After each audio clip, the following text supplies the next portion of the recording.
भारत देश के लिए सर्वस्व का त्याग करके और बलिदान देकर देश के लिए, राष्ट्र के लिए, समाज के लिए बाबा साहब ने कार्य किया। एकमेव भारत के संविधान निर्माता डॉक्टर बाबा साहब भीमराव अंबेडकर थे, हैं और रहेंगे। बाबा साहब ने संविधान के माध्यम से भारत के हर नागरिकों को हक अधिकार दिए, समता, स्वातंत्र्य, बंधुता और न्याय दिया। भारत का संविधान दुनिया का नंबर 1 का संविधान है। दुनिया भर में बाबा साहब के लिखे हुए संविधान की तारीफ हुई। तारीफ में कोलंबिया विद्यापीठ ने कहा था कि भारत का संविधान हमारे विद्यापीठ के छात्रा बाबा साहब भीमराव अंबेडकर ने लिखा, इसलिए हमें बाबा साहब भीमराव अंबेडकर पर गर्व है, अभिमान है। कोलंबिया विद्यापीठ ने बाबा साहब को LLDA पदवी दी थी, बहाल की थी। जिन्होंने बाबा साहब को संविधान सभा में जाने से रोका था, उन्होंने भी बाबा साहब की तारीफ की।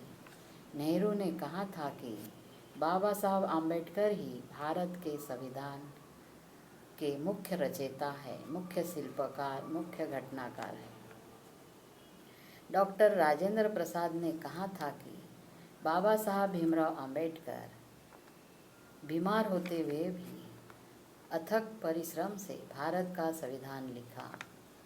मुंबई के उच्च न्यायालय के मुख्य न्यायाधीश माननीय MC छागला ने कहा था कि बाबा साहब भीमराव अंबेडकर को मैं संपूर्ण भारत का नेता मानता हूँ और बाबा साहब भीमराव अंबेडकर संपूर्ण विश्व में संविधान कायदा के विशेषज्ञ के रूप में पहचाने जाते हैं।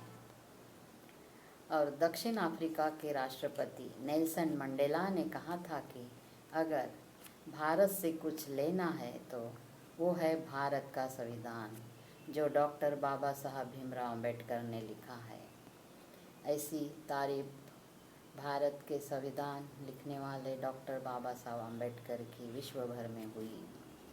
कोई कितना भी कोशिश करे बाबा साहब को मिटाने की, लेकिन सच तो यह है कि उनका कार्य, उनके विचार, उनका देश के प्रति प्रेम, राष्ट्र के प्रति प्रेम और भारत की जनता के प्रति प्रेम, ये कभी मिट नहीं सकता। वो अमर है और अमर रहेंगे। सूरज की तरह है, कभी मिट नहीं सकते। धन्यवाद। जय भारत, जय संविधान।